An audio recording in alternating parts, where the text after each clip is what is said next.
प्यारे बच्चों नमस्कार। हमारे YouTube चैनल उस्मानिया क्लासेस में मैं आपका एक बार फिर स्वागत करता हूं। और आज मैं आपके सामने कक्षा 10 मैथमेटिक्स की जो NCERT की बुक है उसके पहले अध्याय पहले चैप्टर वास्तविक संख्याएं के प्रश्नावली 1.3 के सॉल्यूशन के लिए आपके सामने उपस्थित हुआ। प्यारे बच्चों, जैसा कि अब तक हमने इस बुक की पहले चैप्टर की 2 एक्सरसाइज कंप्लीट कर ली हैं और आज हम इस एक्सरसाइज अगली एक्सरसाइज जो हमारे पास है 1.3 इसके सॉल्यूशन के साथ आपके सामने उपस्थित है। और अब हम चलते हैं कि इस प्रश्नावली पर। प्यारे बच्चों, ये जो हमारे पास प्रश्नावली है, प्रश्नावली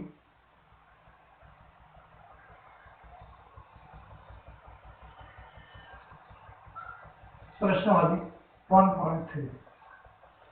तो प्रश्नावली 1.3 पर जाने से पहले यहां पर हमें कुछ बेसिक चीजें जाननी आवश्यक है।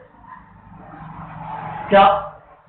जैसे इसी प्रश्नावली पर जाने के लिए हमें जो यहां पर पढ़ना है वो खास तौर से परिमेय संख्याएं, अपरिमेय संख्याएं और कौन सी संख्याएं परिमेय होती हैं, कौन सी संख्याएं अपरिमेय होती हैं और कुछ संख्याओं को परिमेय या अपरिमेय सिद्ध करना है।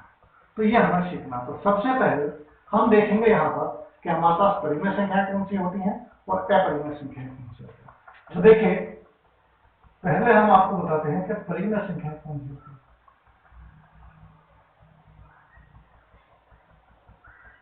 परिमेय संख्याएं, तो देखिए, परिमेय संख्याएं वह संख्याएं होती हैं जिन्हें P/Q के रूप में व्यक्त किया जा सकता है या लिखा जा सकता है। और है ना, तो वे संख्याएं जिन्हें P/Q के रूप में लिखा जा सकते हैं, यानी कि मैं कहूंगा कि किसी भी संख्या को अगर हमने P/Q के रूप में लिखा तो वो संख्या हमारे पास क्या कहलाएगी? परिमेय संख्या कहलाएगी। लेकिन उसमें Q is not equal to 0, यानी कि उसमें कभी भी Q का मान 0 नहीं होना चाहिए और P तथा Q, P और Q क्या होना चाहिए? इंटीजर होना चाहिए। तो यह हमें ध्यान रखना है कि परिमेय संख्याएं कौन सी संख्या होंगी? परिमेय संख्याएं वह संख्याएं होंगी जिन्हें P/Q के रूप में, यानी कि हम कह सकते हैं कि भिन्न के रूप में लिखा जा सके, लेकिन उसका हर कभी भी शून्य नहीं होना चाहिए। लेकिन P और Q दोनों क्या होने चाहिए? इंटीजर होने चाहिए। यहां पर P और Q के मान धनात्मक या ऋणात्मक दोनों या दोनों में से कोई भी हो सकते हैं, इससे कोई फर्क नहीं पड़ता। अब नंबर पहली बात तो आपको ये याद रखना। नंबर 2, इसके 2 शर्तें हैं, वो क्या क्या है? यानी कि इन संख्याओं में कुछ अलग से भी हमारे पास संख्याएं हैं जो शामिल हो जाती हैं। तो हम कहेंगे क्या कि किन्हीं संख्याओं को, यानी कि ऐसी संख्याएं जिन्हें दशमलव के रूप में, ऐसी संख्याएं जिन्हें दशमलव के रूप में पूरा पूरा ना लिखा जा सके, अर्थात ऐसी संख्याएं जिन्हें दशमलव के रूप में अगर लिखना पड़ जाए, है ना, ये दशमलव के रूप में वो लिखी जाए तो उनके दशमलव के बाद के जो अंक हैं वो कभी भी समाप्त नहीं होने चाहिए। ऐसी संख्याओं को हम क्या कहते हैं? वो भी हमारी परिमेय संख्याओं में आती है ना। तो कहेंगे वह संख्याएं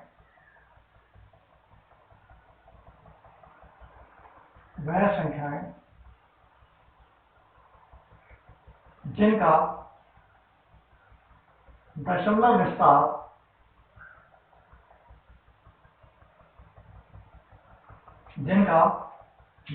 विस्तार कैसा होता है?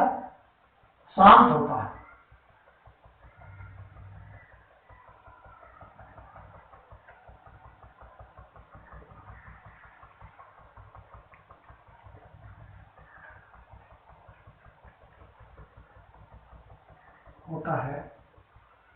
परिमेय संख्या कहलाती है।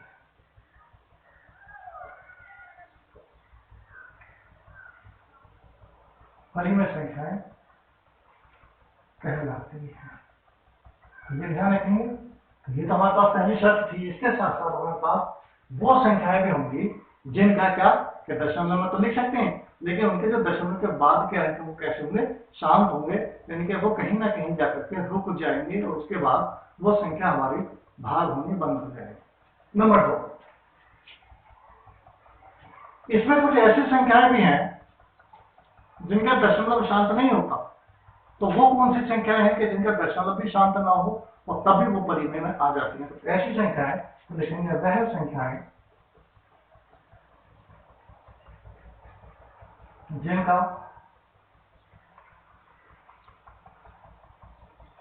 दशमलव विस्तार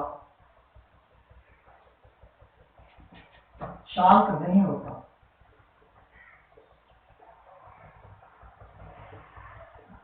नहीं होता है ना? जैसे शांत नहीं होता परंतु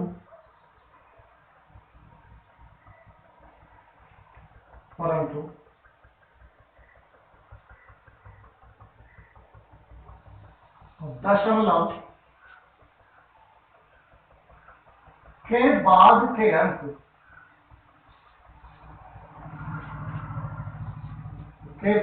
अंकों की पुनरावृत्ति होती हो। पुनरावृत्ति होती है, परिमेय संख्याएं कहलाती है।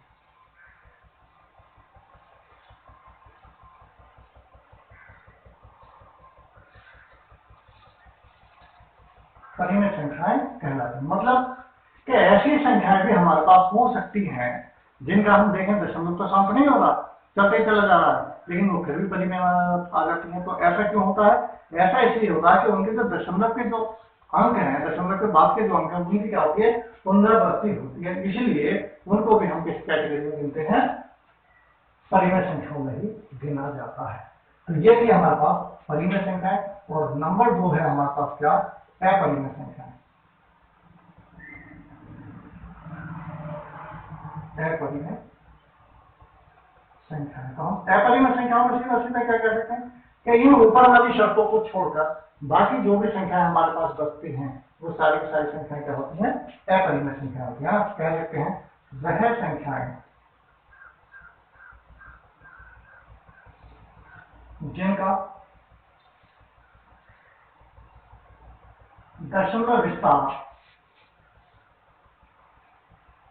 जिनका दशमलव विस्तार शांत नहीं होता और न ही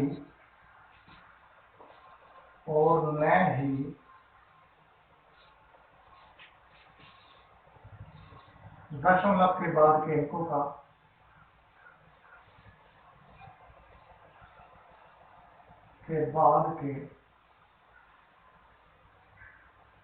की पुनरावृत्ति होती है। अपरिमेय संख्याएं कहलाती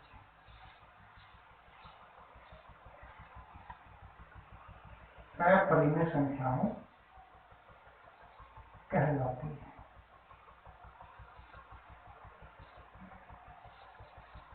जैसे √2, √3, √5, √6, √5। बहुत सारी संख्याएं हो सकती हैं।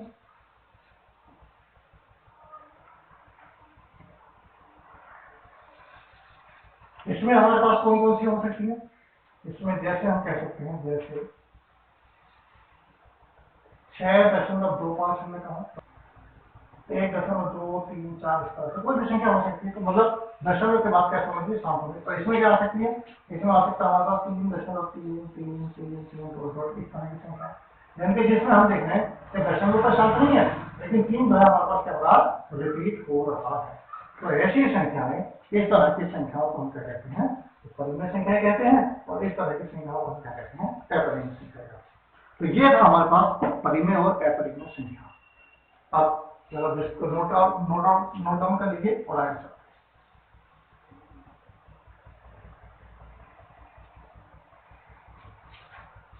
तो प्यारे बच्चों, जैसा भी हमने देखा कि हमारे पास जो परिमेय संख्या है, तो परिमेय संख्याओं में हमने आपको बताया कि परिमेय संख्याओं में कौन कौन सी हो सकती है। जैसा हमने लिखा कितना, हमने लिखा 10.7। तो ये भी हमारे पास कैसी संख्या होगी, परिमेय संख्या होगी। क्यों? क्योंकि अगर हम इसका दशमलव हटाएंगे तो हम ये लिख सकते हैं, यानी कि हम कह सकते हैं इसको 107/10। मतलब इस संख्या को ऐसे इस तरह लिखा जा सकता है और इस संख्या को इस तरह भी लिखा जा सकता है। तो ये जो संख्या हमारे पास होती है वो क्या होती है, परिमेय संख्या। दूसरा, जैसे अगर मैं कहूँ 10/3, अगर हम इसको सोल्व करेंगे तो हमारे पास क्या आएगा, 3.33332। और ये बहुत सारी संख्याएं हमारे पास आ जाएंगी। तो इस संख्या को हम इस तरह से लिख सकते हैं और इस संख्या को हम इस तरह से लिख सकते हैं। और इसका लिखने का एक और तरीका हमारे पास होता है कि 3.3 और 3 के ऊपर हम बार लगा देते हैं। तो इस बार का भी मतलब होता है कि इस 3 की बार बार पुनरावृत्ति हो रही है। अब एक बात हमें और ध्यान रखनी है कि पुनरावृत्ति होने के लिए यह आवश्यक नहीं है कि एक ही अंक की पुनरावृत्ति हो। ऐसा भी हो सकता है कि कोई संख्या आपको दे दी जाए कितना, दशमलव, यानी कि 1.2323 और बार बार वो 2323 आता रहे। तो इसका मतलब ये होगा 1.23 इन दोनों पर हमें बार लगाना पड़ेगा। और कभी कभी इन क्वेश्चन को 2-3 हम इस तरह से भी डिनोट कर देते हैं। तो ऐसी संख्याएं जिनके ऊपर ये डॉट का निशान लगा दिया जाए या बार का निशान लगा दिया जाए, या कहा जाए कि ऐसे अंकों की, यानी कि बार बार कुछ निश्चित अंकों की पुनरावृत्ति हो जाती है, ऐसी संख्याएं भी हमारी कहाँ गिनती हो जाती है, उसकी भी परिमेय संख्या में गिनती हो जाती है। और अगर उनका दशमलव स्थान नहीं है ना, और उसमें रिपीटेशन नहीं हो रहा है, तो वो संख्याएं हमारी किस चीज में आती है, वो हमारी अपरिमेय संख्याओं में आती है। तो प्यारे बच्चों, ये था हमारे यहाँ इस प्रश्न के लिए मुख्य चीजें जो हमें यहाँ पर सीखनी थी।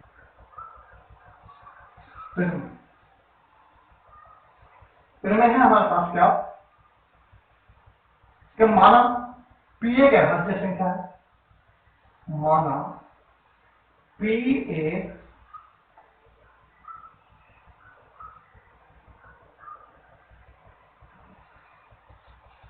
अभाज्य संख्या है। यदि P a² को विभाजित करता है, P a² को विभाजित करता है, तो P a को भी विभाजित करेगा। तो P a को भी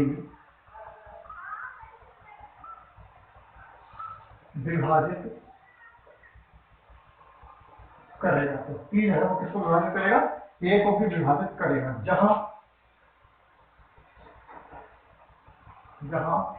a एक धनात्मक पूर्णांक है,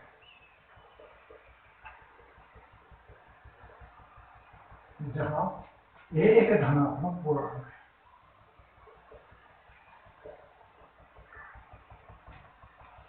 तो ये हमारे पास है परिमेय। और इसी परिमेय का प्रयोग करके इस जो प्रश्नावली हमें दी जाएगी, प्रश्नावली में जितने भी क्वेश्चन दिए हैं, उन क्वेश्चनों को इस परिमेय के द्वारा ही हमें सिद्ध करना है। तो आइए देखते हैं। तो देखते इसका प्रूफ क्या होगा।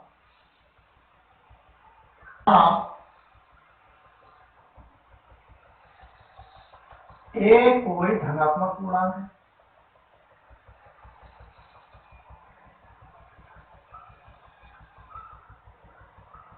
a कोई धनात्मक पूर्णांक, ये हमने यहां से ले लिया। तथा a के अभाज्य गुणनखंड, a के अभाज्य गुणनखंड P1 P2 P3 ये इसके Pn गुण। तो इसका मतलब ये है कि हम यहां से कह सकते हैं क्या, कि a बराबर कितना होगा, P1 गुणा P2 गुणा P3 और गुणा P4 और गुणा Pn।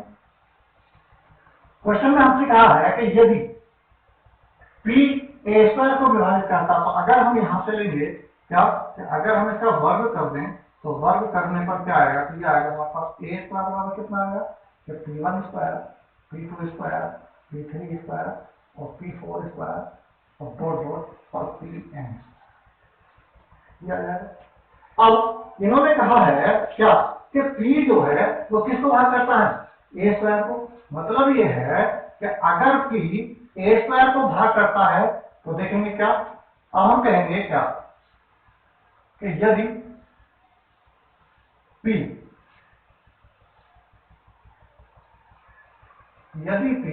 भाग करता है किसे, ए स्क्वायर को, तो जरा अब आप यहां देखिए कि अगर मैं कहूं कि P जो है वो किसे भाग करता है, P स्क्वायर, तो इसका मतलब ये है कि P का जो मान होगा वो क्या होगा, या तो ये कुछ होगा या ये कुछ होगा या ये कुछ होगा। मतलब यह है कि इसी में से कहीं ना कुछ मिल रहा होगा। क्यों, क्योंकि ये जो हमारे पास गुणनखंड है वो कैसे हैं, इसके अभाज्य गुणनखंड है। तो यदि P किसे भाग करता है, ए स्क्वायर को भाग करता है, तो हम ये देखेंगे कि जो गुणनखंड ए स्क्वायर के थे वही गुणनखंड ए के हैं। तो इसका मतलब हम सीधा सीधा कह सकते हैं, तो तब क्या होगा कि P भाग करेगा किसको, भाग करेगा बराबर ए को। तो हम ये देखते हैं कि P जो है वो किसको भाग करेगा, ए को भी भाग करेगा। क्यों, क्योंकि दोनों के गुणनखंड एक ही है ना, क्योंकि ए तथा ए स्क्वायर के अभाज्य गुणनखंड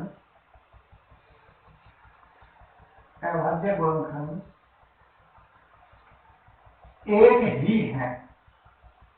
ये तो बात है।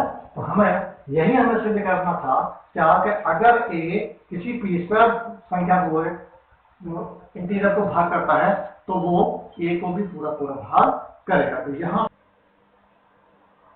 अभी हमने सीखा कि किसी संख्या को परिमेय और अपरिमेय कैसे सिद्ध किया जाता है, यानी उसकी जो परिमेय थी वो हमने सीखी, और उस परिमेय के द्वारा हमने ये जाना क्या कि यदि कोई संख्या बी स्क्वायर को पूरा पूरा भाग करती है तो वो संख्या बी को भी पूरा पूरा भाग कर देती है। तो ये हमने यहां से सीख लिया।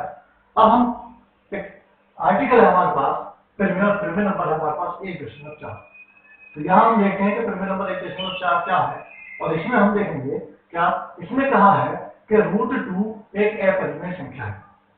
तो वास्तव में हम जानते हैं, आप लोगों को पता है कि √2 कैसी संख्या, अपरिमेय संख्या। लेकिन हम क्या करेंगे कि इसको सिद्ध करने के लिए हमने इस कथन के विपरीत हमने मान लिया कि √2 एक ऐसी संख्या है, परिमेय संख्या। अब जब हमने ये मान लिया कि √2 एक ऐसी संख्या है, परिमेय संख्या है, तो अब हम इसको देखेंगे इसको कैसे सिद्ध करना है। तो देखेंगे जब √2 एक परिमेय संख्या है तो हम ये कह सकते हैं कि √2 बराबर हम ले सकते हैं कितना, a/b, जहां a तथा b कैसी सह अभाज्य संख्याएं हैं। और सह अभाज्य संख्याओं का तो मतलब आप जानती होंगे, सह अभाज्य संख्याएं हैं। और सह अभाज्य संख्याओं का मतलब होता है कि संख्याएं a और b का एक के अतिरिक्त कोई भी कॉमन गुणनखंड नहीं होना चाहिए, ऐसी संख्याओं को, या हम कह सकते हैं कि a और b का जो मैश है वो हमारे पास क्या होना चाहिए, एक होना चाहिए। तो ये हमने मान लिया। जब हमने ये मान लिया, अब हम जरा देखेंगे तो यहां से मैं लिख सकता हूँ कितना, √2b बराबर 1। ये दोनों पता होंगे। अब जब ये हो गया, अगर मैं यहां से इसका वर्ग करूं तो जरा देखेंगे वर्ग करने पर हमें क्या मिलेगा, तो वर्ग करने पर मिलेगा √2, यानी इसका जब वर्ग करेंगे तो 2 आ जाएगा, और इसका वर्ग b स्क्वायर आ जाएगा, और ये आ जाएगा हमारे पास a स्क्वायर। तो ये हमारे पास ये हमसे मिल जाएगा, और जब ये मिल जाएगा तो हम इसे कहेंगे क्वेश्चन नंबर फर्स्ट। और अब हम ये देख रहे हैं कि यहाँ पर जो 2 स्क्वायर है, 2b स्क्वायर किसके बराबर, a स्क्वायर। इसका मतलब हम कह सकते हैं कि 2 जो है वो a स्क्वायर को पूरा पूरा भाग करता है। अतः 2 a स्क्वायर को विभाजित करता है।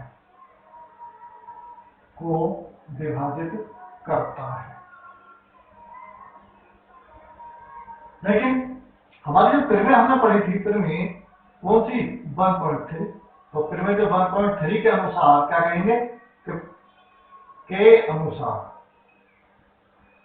परिमेय 1.3 के अनुसार जब 2a² को भाग कर रहा है तो हमें ये भी पक्का पता है कि 2a को भी विभाजित करेगा,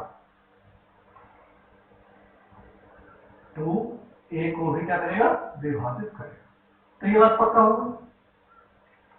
इसका मतलब ये हुआ कि हम यहां कह सकते हैं कि ये जो हमारे पास a है, ये जो हमारे पास a है, इसका कोई ना कोई गुणनखंड हमारे पास 2 भी है। अतः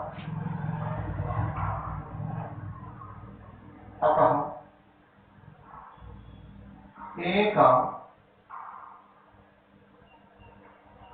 कोई गुणनखंड 2 है। तो ये बात हमें यहां से मिल गई।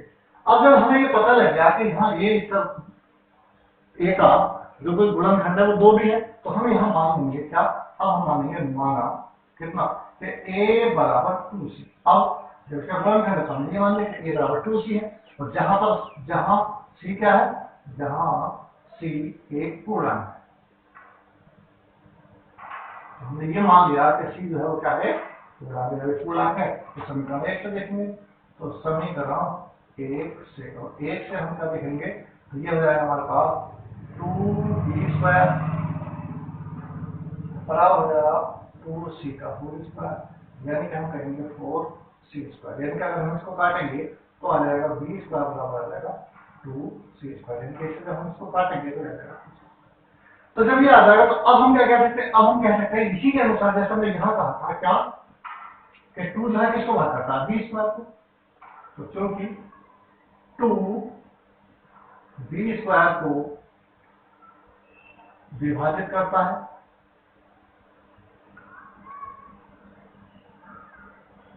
करता है, तब फिर में 1.3 से, है ना, 2 किसको, b को विभाजित करेगा, b को भी विभाजित करेगा, किसको विभाजित करेगा, 2 को भी विभाजित करेगा। अब जरा देखिए क्या, यहां से हमें यह पता लगा, यहां से क्या कि 2 जो है वो a² को विभाग करता है तो a को विभाग करता है, और यहां से पता लगा कि 2 b² को भाग करता है तो 2 b को विभाग करता है। इसका मतलब ये है, हम ये कह सकते हैं कि ये जो हमारे पास पार्ट हमने माना था, इसमें a का गुणनखंड भी 2 है और b का गुणनखंड भी 2 है। यानी कि हम कह सकते हैं a और b दोनों का गुणनखंड हमारे पास क्या मिला, 2 मिला। जबकि हमने क्या माना था कि a और b जो है कैसी संख्या है, अभाज्य संख्या है, सहभाज्य संख्या, मतलब कि इनका एक के अतिरिक्त कोई भी गुणनखंड नहीं है, यानी कि कोई भी कॉमन गुणनखंड इनका नहीं है। इसका मतलब ये हुआ कि हमने जो माना था वो हमारे पास कैसा माना था, वो हमने गलत माना था, है ना। तो अब हम यहां लिखेंगे, इसलिए ध्यान रखेंगे चूंकि a और b दोनों को 2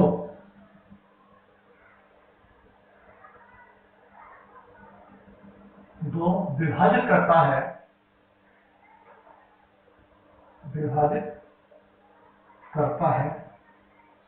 अतः a/b, है ना, सहअभाज्य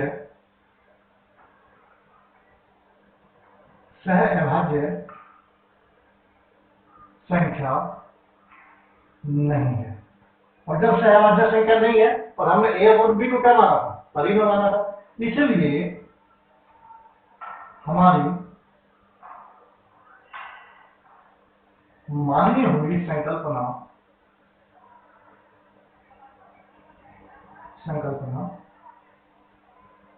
गलत है। अतः √2 एक अपरिमेय संख्या है, अपरिमेय संख्या है। तो क्या है बच्चों, ये हमारे पास था इसका पॉइंट अपरिमेय संख्या। तो इस तरह से हम इसको प्रूव करेंगे। एग्जाम्पल नंबर हमारे पास है 9 और इसमें दिया है √3 एक अपरिमेय संख्या है, एक अपरिमेय संख्या है। यह हम समझेंगे। तो देखेंगे, तो यहाँ पर वही उत्पत्ति करेंगे इसकी।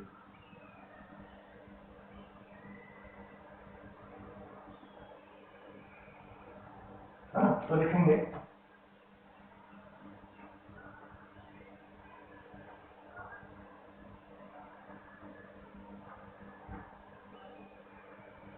कथन के विपरीत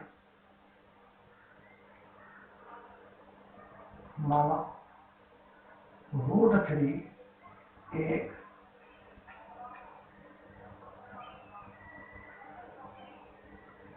परिमेय संख्या है। तो ये मान लिया हमने क्या, कथन के विपरीत जो कथन दिया गया है उल्टा हमने मान लिया कि √3 कैसे परिमेय संख्या। परिमेय संख्या को हम कहेंगे कितना, कि √3 बराबर कितना, a/b, जहां a तथा b सहअभाज्य संख्या है, सहअभाज्य संख्या है। तो ये हमने मान लिया।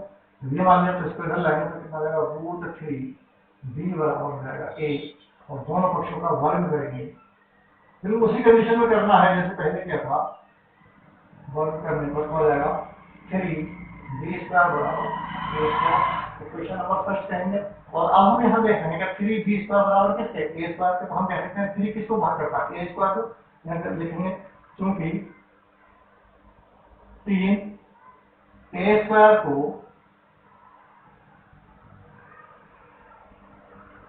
विभाजित करता है, इसलिए 3 a को भी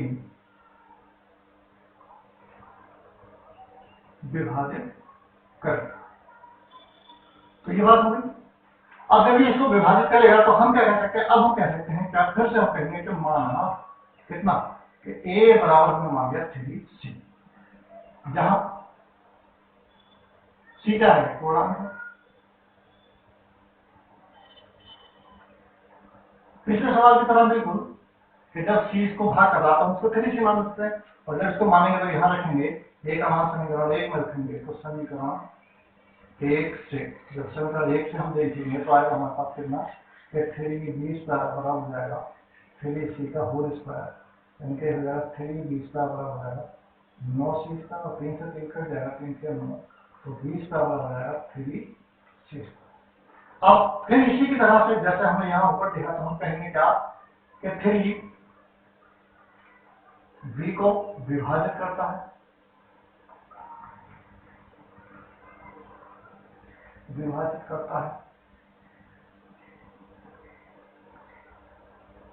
इसलिए 3 b को भी विभाजित करेगा। तो ये पता वाला b² था, b को भी विभाजित करेगा। ये हमारे पास हो गया। तो हमने क्या देखा कि 3 b को भी विभाजित कर रहा है और 3 a को भी विभाजित कर रहा है। इसका मतलब ये है कि a और b दोनों का एक कॉमन फैक्टर हमें मिल गया, वो क्या है, 3। जबकि हमारी संकल्पना के अनुसार जो हमने माना था, a और b को क्या माना था, हमने माना था सहअभाज्य संख्या, और सहअभाज्य संख्याओं का कोई भी कॉमन फैक्टर नहीं होता। तो इसलिए हमारी जो संकल्पना है, यानी कि जो हमने माना था, वो हमने कैसा माना था, गलत माना था। तो यहाँ लिखेंगे क्योंकि 3a तथा b दोनों को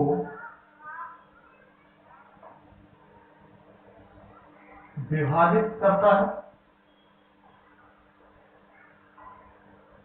जो कि हमारी मानी गई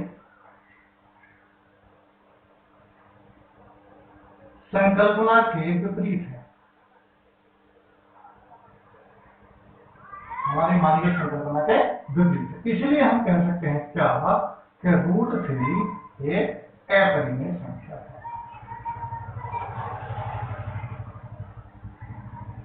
√3 एक अपरिमेय संख्या है। तो ये हुआ हमारे पास √3। तो यहां से इस तरह से √2 √3 देखिए एक और है यहाँ पर, उसको और हम देख लेते हैं और फिर हमारे क्वेश्चन बड़े आराम से हो जाएंगे। एक क्वेश्चन है हमारे पास, क्वेश्चन नंबर 1, मैं इसको बता देता हूं।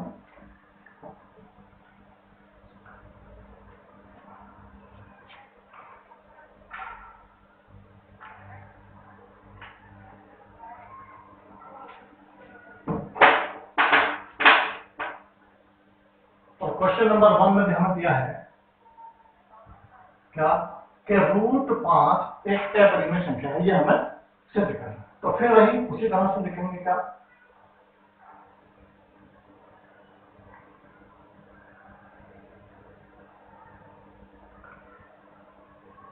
उत्पत्ति देखेंगे इसकी।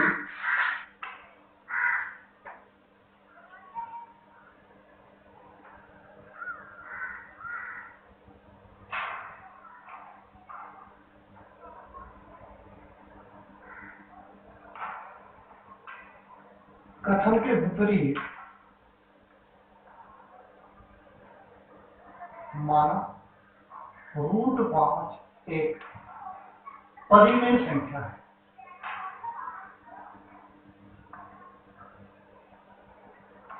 कैसी संख्या है? परिमेय संख्या। जब परिमेय संख्या तो हम कहेंगे कितना कि √5 बराबर a अपॉन b, जहां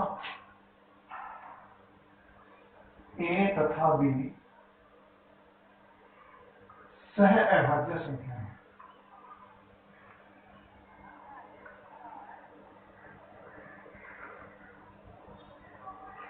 सह अभाज्य संख्या है। तब देखेंगे कितना आएगा कि √5 और b बराबर होगा कितना a, वर्ग करेंगे तो वर्ग करने पर आ जाएगा कितना कि 5b² बराबर आ जाएगा a स्क्वायर। इसको इक्वेशन फर्स्ट कहेंगे। और अब हम यहां से कह सकते हैं क्या कि 5 a² को विभाजित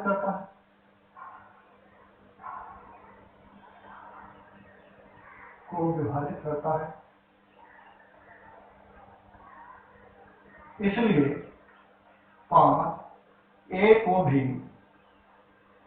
विभाजित करेगा।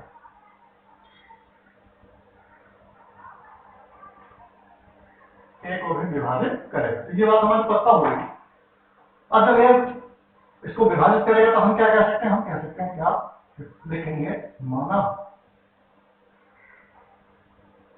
a बराबर 5c, जहां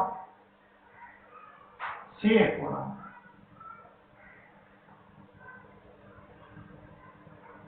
ये हम लिखेंगे समीकरण 1 से। तो समीकरण 1 से हम देखेंगे तो ये आ जाएगा हमारे पास कितना कि 5b² बदल जाएगा 5c का होल स्क्वायर, नहीं हो जाएगा 5b² बदल जाएगा 5 × 25 और c² 5 से 5 कट जाएगा तो हो जाएगा 20² हो जाएगा 5c²। इसी के अनुसार जैसा हमने यहाँ तक कहा था तो हम कह सकते हैं क्या कि 5 किसको भाग करेगा, 20² को। तो चूंकि 5 20² को विभाजित करता है,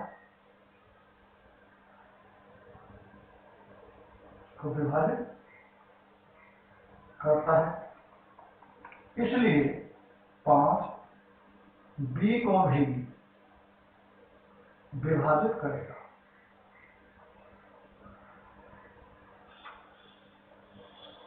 किसको भाग करेगा, b को विभाजित करेगा। और अब हमने ये देखा कि 5 a को विभाग कर रहा है और 5 b को विभाग कर रहा है।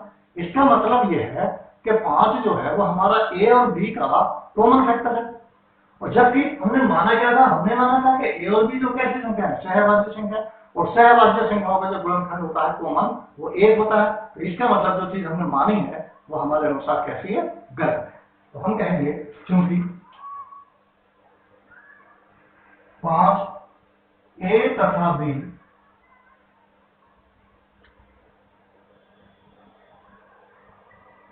दोनों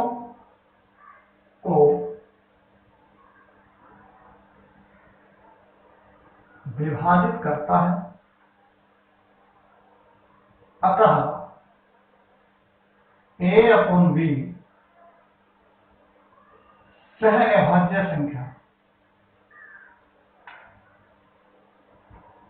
संख्या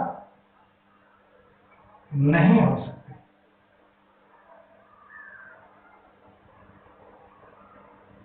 इसलिए √5 क्या है? एक अपरिमेय संख्या है।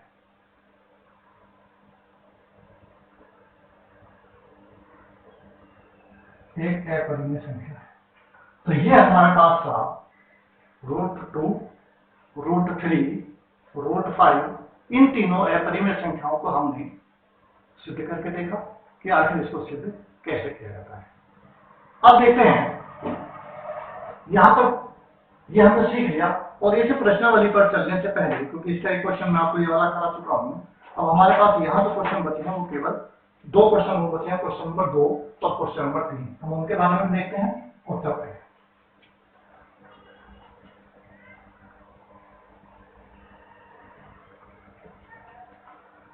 तो प्यारे बच्चों, इन क्वेश्चनों को करने से पहले हमें थोड़ी सी 2-1 बातें और हैं जो बहुत ध्यान रखनी है और जिनकी हमें यहाँ पर आवश्यकता पड़ने वाली है। क्या?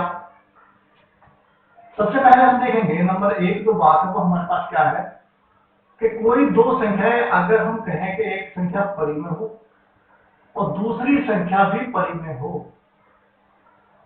तो उनका जो योग होता है वो हमेशा परिमेय होता है। तो ये आप ध्यान रखेंगे। 2 परिमेय संख्याओं का योग भी हमेशा क्या होता है? परिमेय होता है। तो ये बात हमें ध्यान रखना। नंबर 2, अगर हमारे पास एक परिमेय संख्या है और एक अपरिमेय संख्या है,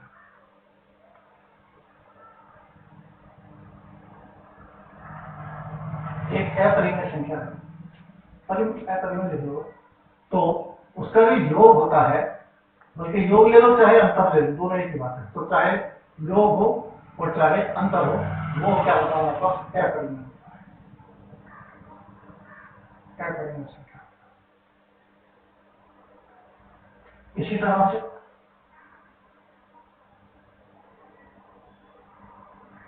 एक संख्या परिमेय हो और दूसरी संख्या परिमेय हो,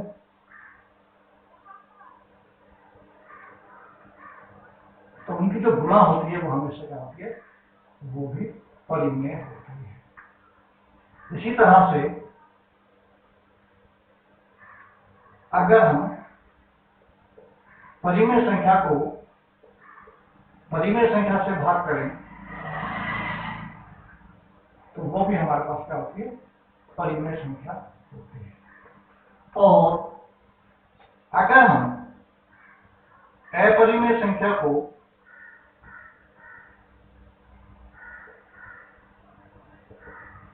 परिमेय संख्या से भाग करें, अपरिमेय संख्या से भाग करें, तो उसका जो संख्या मिलती है वो भी हमें क्या मिलती है? अपरिमेय मिलती है। और इसी तरह से अगर हम दूसरे कहें क्या कि परिमेय संख्या को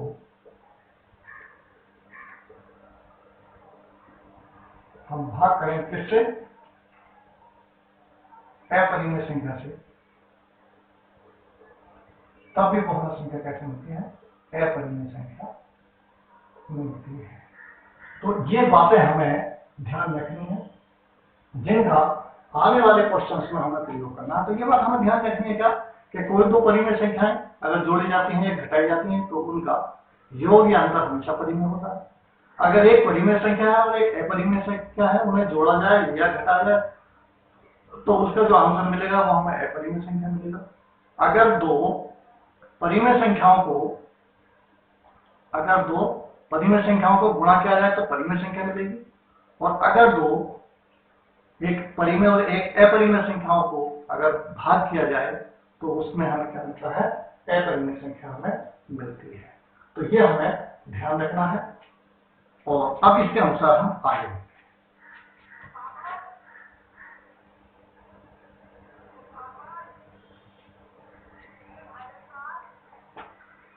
अब देखते हैं क्वेश्चन नंबर है हमारे पास क्वेश्चन नंबर 2। तो क्वेश्चन नंबर 2 को हम यहां से करते हैं और क्वेश्चन नंबर 2 में हमें दिया है सिद्ध कीजिए कि 3 प्लस के 2 रूट 5 3 प्लस के 2 रूट 5 कैसी संख्या है? एक अपरिमेय संख्या है, एक अपरिमेय संख्या। बिल्कुल सेम वही क्वेश्चन है, इसी के अनुसार करेंगे। क्या लिखेंगे? कथन के विपरीत भाषा अपनी वही यूज करनी है। क्वेश्चन कथन के विपरीत माना क्या 3 प्लस के 2 रूट 5 एक परिमेय संख्या है।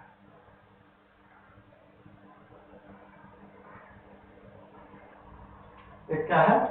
एक परिमेय संख्या है, ये हमने मान लिया। और जब हम इसको मान लेंगे तो जब देखेंगे तो हम कहेंगे कितना कि 3 प्लस के 2 रूट 5 बराबर कितना? ए अपॉन बी, जहां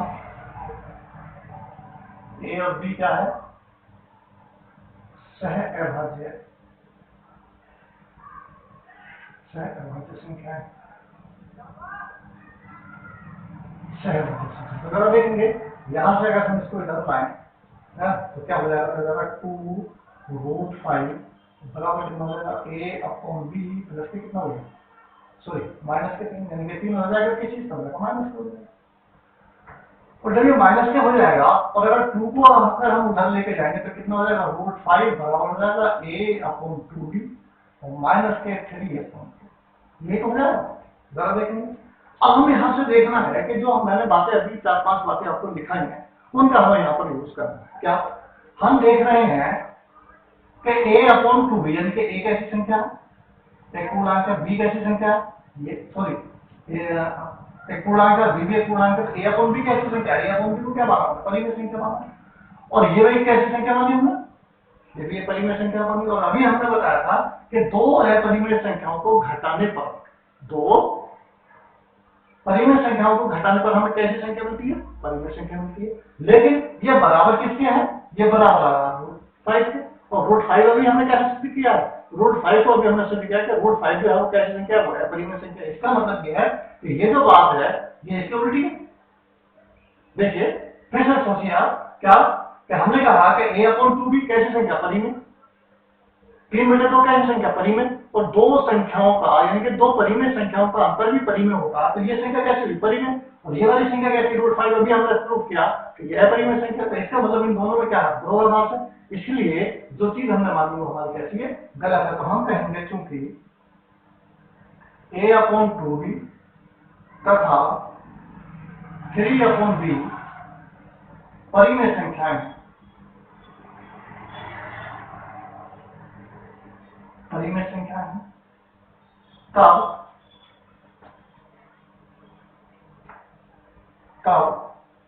a upon 2b minus 3 upon 2 भी परिमेय होगी।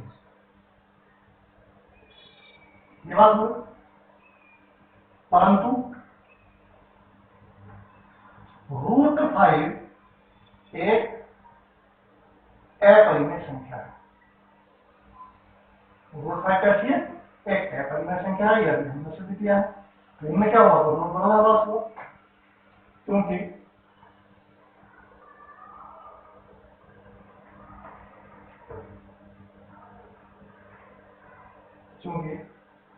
समीकरण एक के दोनों पक्षों में विरोधाभास है। दोनों पक्षों में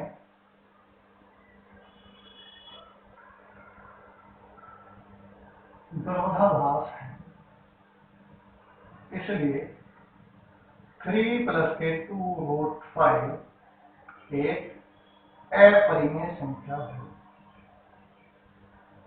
एक अपरिमेय संख्या होगी और यही हमें सिद्ध करना था।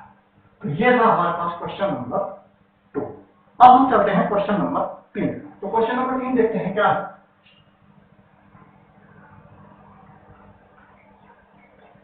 और क्वेश्चन नंबर 3 में हमसे कहा गया है, देखिए इसका कोई सा एक पार्ट कर लीजिए। देखिए क्वेश्चन नंबर 3 का जो है इसका ये वाला पार्ट आप अपने आप कर सकते हो, 6 प्लस के रूट 3 यानी 6 प्लस के रूट 2 वाला इनका थर्ड पार्ट, क्योंकि इस पार्ट में कुछ नहीं है, जैसा क्वेश्चन नंबर हमने 2 किया है उसके तरह आपका हो जाएगा। ठीक है, क्वेश्चन नंबर आपका एक ये है आपका 7 रूट 5।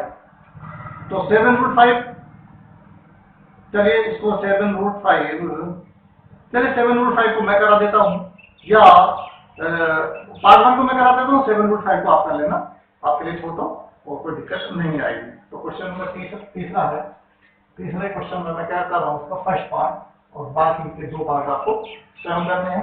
तो ये कह रहा है कि 1/√2, 1/√2, तो क्या करना है, कौन से दिखाना कि अपरिमेय संख्या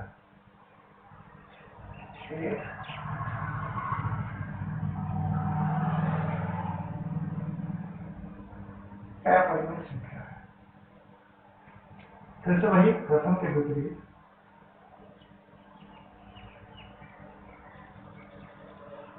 माना 1/√2 एक परिमेय संख्या है, एक परिमेय संख्या है। तब हम क्या कहेंगे कि 1/√2 वो बराबर है कितना,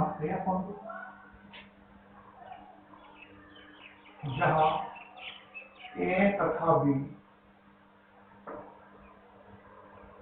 सह अभाज्य संख्या है,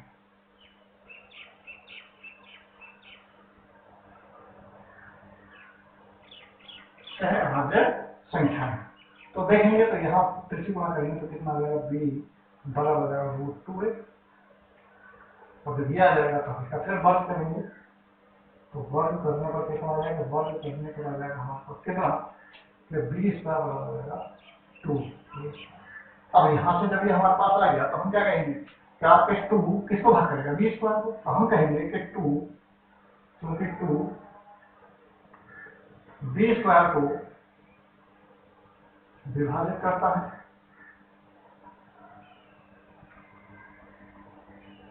इसलिए 2 बी को भी विभाजित करेगा, बी को भी विभाजित करेगा।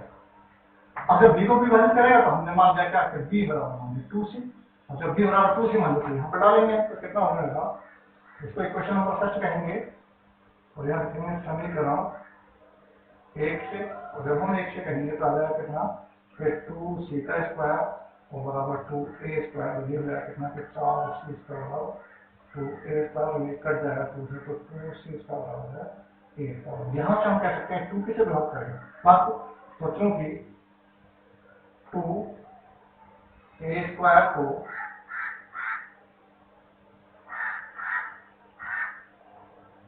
विभाजित करता है, इसलिए 2 a को भी विभाजित करेगा।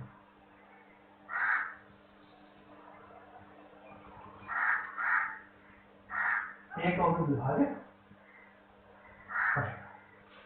अब जब देख रहे हैं a को भी भाग कर रहा है, b को भी भाग कर रहा है, तो दोनों को भाग कर रहा है ना, तो हम कह सकते हैं कि 2a तथा b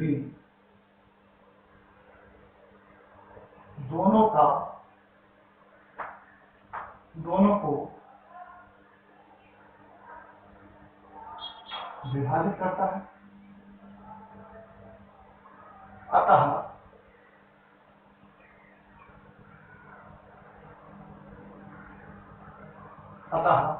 a/b एक सह अभाज्य संख्या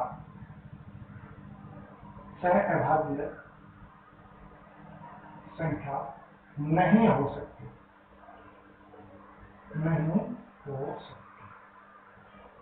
इसलिए हम कहेंगे क्या कि 1/√2 एक कैसी है, अपरिमेय संख्या, अपरिमेय संख्या। ये हमारा तो प्यारे बच्चे, ये हमारे पास एक्सरसाइज थी 1.3 और इस 1.3 के 2 क्वेश्चन मैंने आप लोगों के लिए छोड़ दिए हैं, आप उनको करें। कोई दिक्कत अगर आए किसी भी क्वेश्चन में या कहीं सॉल्यूशन में अगर कोई कहीं आपको गड़बड़ या कोई दिक्कत दिखाई दे तो आप कमेंट बॉक्स में हमें लिखें और हमें बताएं कि यहाँ गलती हो गई है और आप उसे अपने माध्यम से सही कर लें। प्यारे बच्चों, मेरा आपसे निवेदन है कि आप अच्छे से मेहनत से खूब पढ़ाई कीजिए और ये जो वीडियोस मैं आपको बताता हूँ आप इनको देखिए, यहाँ से आपको बहुत कुछ सीखने को मिलेगा और अगर आप मेहनत करेंगे तो आपको कामयाबी अवश्य मिलेगी। तो प्यारे बच्चों, इन्हीं शुभकामनाओं के साथ मैं आपसे अलविदा चाहता हूँ। जय हिंद, जय भारत।